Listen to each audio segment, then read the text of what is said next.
We are living in an era where life expectancy is 100 years. I need to enjoy my second half. Hey, housekeeper, wash and iron this. My husband chuckled, throwing the shirt he had just taken off towards me. He had come home early for dinner, which is seldom, but there's nothing good for me. What's all this suddenly? Did someone say something to you? I sighed as I caught his shirt. It's nothing new for my husband to treat me like a housekeeper, but it still stings when he says it to me directly. However, it's too late to change him, so I swallowed my discomfort. Reeking of alcohol, my husband took a seat at the dining table. Oh, it was the boss. We had a company party today, and the boss said that life is 100 years, so 50 is just a halfway point. I see. So it was the company's boss who planted that idea. My husband casually started picking at my dinner as he continued talking. Hey, housekeeper, I need more booze and some snacks. I had planned on having a simple meal since our daughter wasn't home due to working late. It seemed like my meal would be gone in an instant. Could you please not eat that? I hurriedly tried to stop him, but he just ignored me. Reluctantly, I began to prepare some snacks and extra food for myself. I'm Kayla. I'm a 42-year-old office worker. It's been more than 17 years since I married my husband. Nowadays, he doesn't even call me by my name. He just refers to me as the housekeeper. It seems like from the beginning he wanted a housekeeper and not a loving wife. I met my husband in a bar when he picked me up. At that time, I had undergone surgery for a uterine condition and was unable to have children due to the surgery. So I was planning to spend the rest of my life alone, working. But then my husband approached me in a bar where I was drinking with a friend. I was charmed by his light-hearted and lively personality, and he told me it was okay that I couldn't have any kids.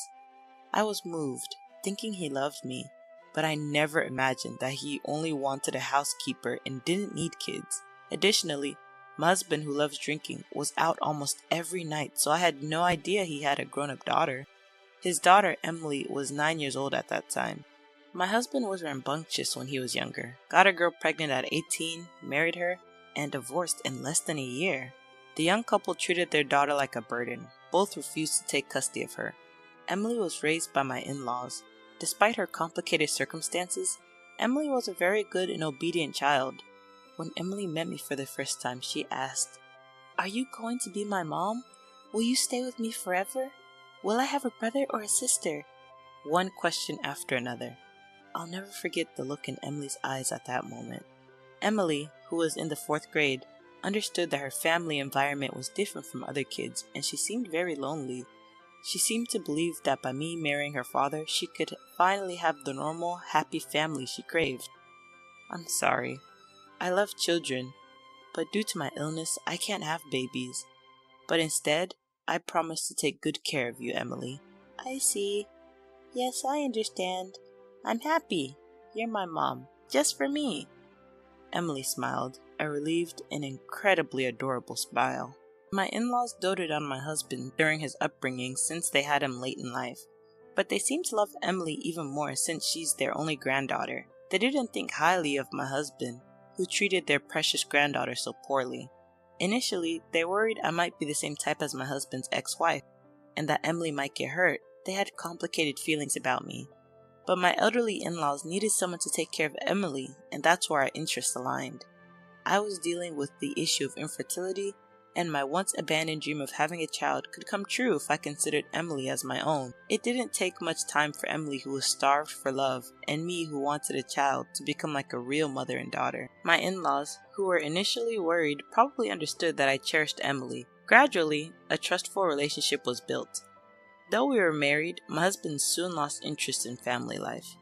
He used to drink with his buddies, but as he aged and couldn't pick up girls as easily, he started frequenting hostess bars. Recently, a young and beautiful hostess is smitten with me, he'd say excitedly. However, he was the one who was infatuated with the young girls. I grew disgusted with my husband, and my love for him faded rapidly. But still, I didn't divorce him because of Emily. Life with Emily was sweet and happy. And because of that, I could endure my husband, who would come home late, all drunk and hurling abuse to me. He never participated in any of Emily's school activities, so people probably thought we were a single mother and daughter. As I looked forward to Emily's growth, time passed, and just the other day, Emily told me, "Mom, there's someone I want you to meet." Emily was already 26. I knew she had a boyfriend and heard about him from time to time, but the day had come when she wanted to introduce him formally. It was an unforgettable moment. Congratulations! I can't believe Emily's already at that age. You've grown up so much. The girl who had been somewhat anxious when we first met had grown into a young woman who could show me her genuine smile. We had truly become like a real mother and daughter. Those were the happy days. The man Emily introduced, a young man named Harley, was a wonderful person. Harley is a great guy, isn't he? You did well, Emily. When I praised him, Emily made a complex face. He's nothing like my father, right? Mom, you don't have to endure for my sake anymore. I want you to divorce my father and be happy too. You're still young. That's true. Actually, Emily had given up on her father a long time ago and had been urging me to divorce him. When we got married, Emily wasn't a child, so I didn't quit my job. I've been working as a full-time employee and I have savings.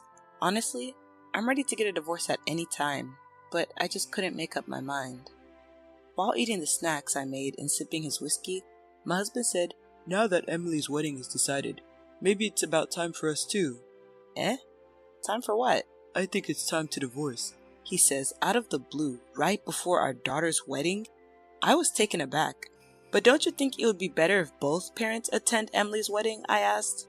Kayla, you're such a fool. You and Emily aren't blood related. There's no need for you to attend the wedding. I don't understand. You mean she should go with her biological mother? I have no idea what she's up to these days. Then who will accompany her? My new woman. What? I had no idea what my husband was talking about. She's my girlfriend, a young, cute hostess named Natalie. Really? Are you sure she's not just doing her job? That's what she tells the regular customers, but Natalie is definitely into me. She always says, if only you weren't married. So I'm going to propose to her on her birthday next month.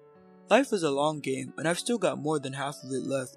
Plenty of time to enjoy. Emily would be happier with a young, cute Natalie as a mom rather than a plain woman like you. And I prefer a beautiful woman by my side. So you're no longer needed. Time for a divorce. You've done your job as a housekeeper well, even though you're not even related to our daughter. This man is such an idiot. The shock of his casual divorce announcement was less than the disgust I felt at his stupidity. Don't be so stupid as to believe a hostess's sales talk. And a wedding is not a venue for showing off a beautiful woman. What's the point if the mother who raised the bride isn't there? It doesn't matter who it is, as long as we're not blood related. You are always just a stand-in housekeeper. Don't bother asking for alimony or property division. I don't have any money. I know you've been treating me as a housekeeper. I've completely lost patience with you. Let's get a divorce. It's time to cut ties with this low-life man. I have to start a new chapter of my life. There's no room for feeling troubled. I finally realized my husband's stupidity and was horrified at the same time. Alright, it's settled. I'm not a monster.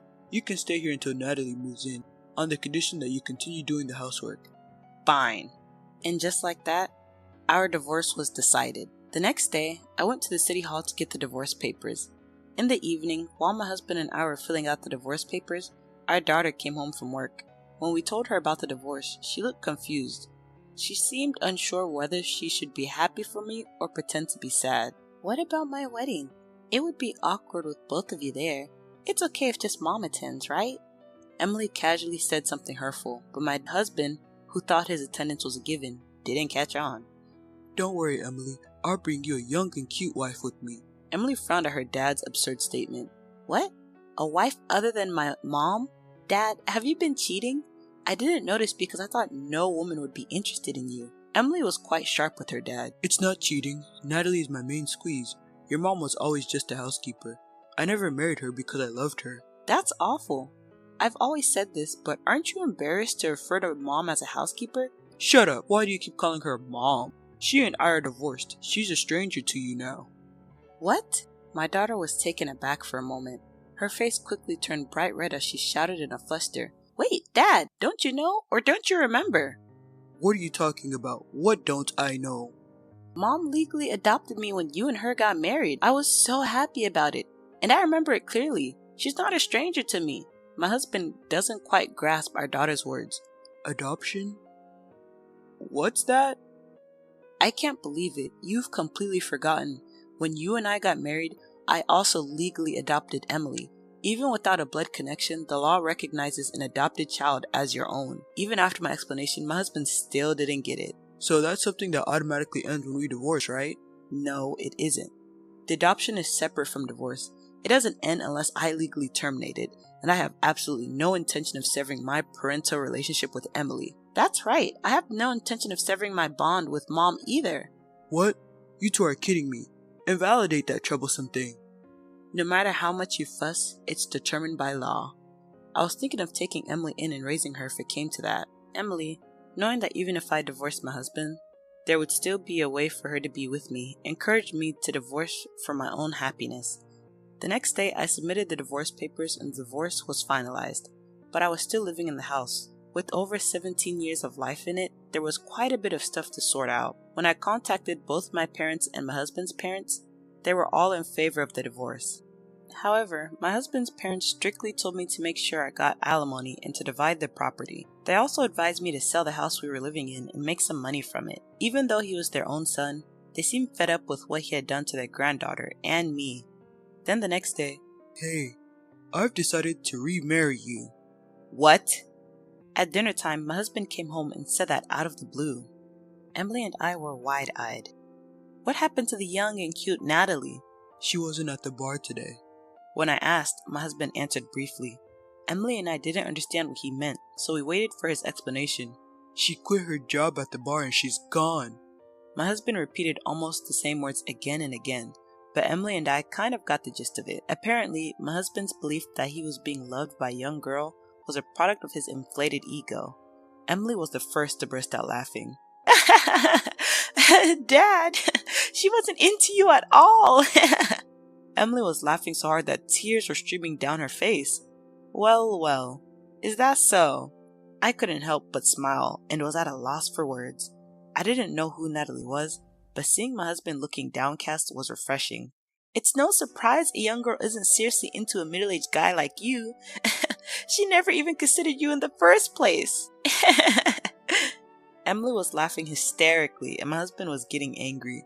Emily, how dare you say that to your father? Natalie was going to become your mother. I already have a mother, and I don't need a father. My daughter didn't back down either, and I did my best to suppress my laughter. What a disgraceful child. Hey, Kayla, it's your fault for raising her this way. Mom's not to blame, Emily retorted. I got the brunt of my husband's misplaced anger, but my daughter quickly defended me. I couldn't help but smirk, like I'd listened to someone who's never had a hand in raising our child. Also, if things go wrong, you blame me, you just call me your housekeeper. There's no way I'm remarrying someone like that. I made myself clear to my oblivious husband, but he insisted. But you didn't say anything until I brought up divorce, did you? Didn't you have no complaints? No. All I have for you is complaints. But for our daughter Emily's sake, and because it was too much hassle, I didn't divorce you. At first, it was because Emily yearned for a family with both parents. After Emily gave up on having her father in her life, I had strangely accustomed to my husband's emotional abuse. But finally, I realized I must sever this terrible relation. Well then, why don't we remarry for Emily's sake? If you're not around, who's going to take care of me? Dad, I can't believe it. Who would want to marry someone who says that?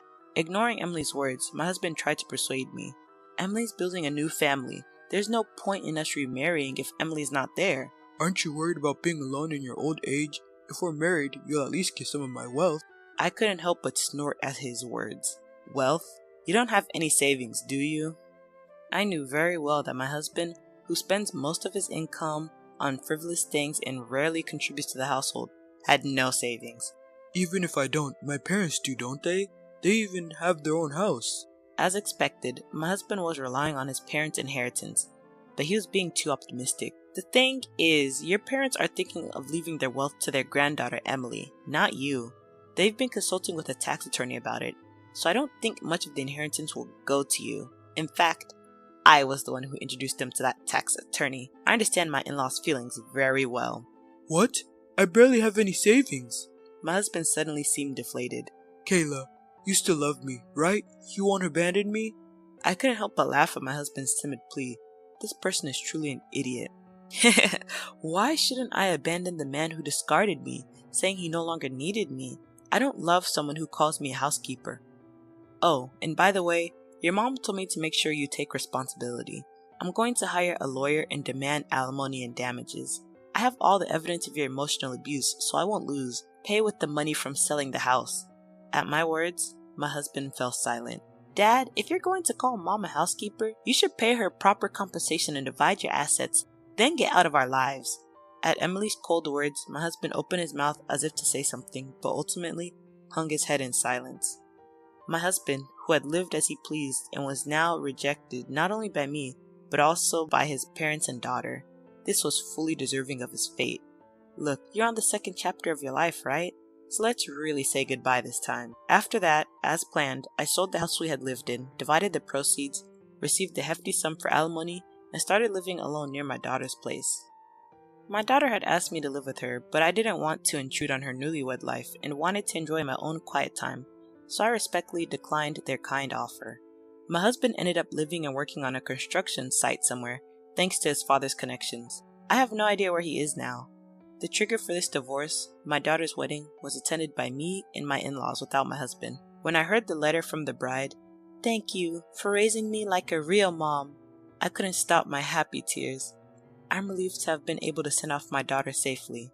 Finally, truly happy days are within my grasp, and every day is now truly enjoyable.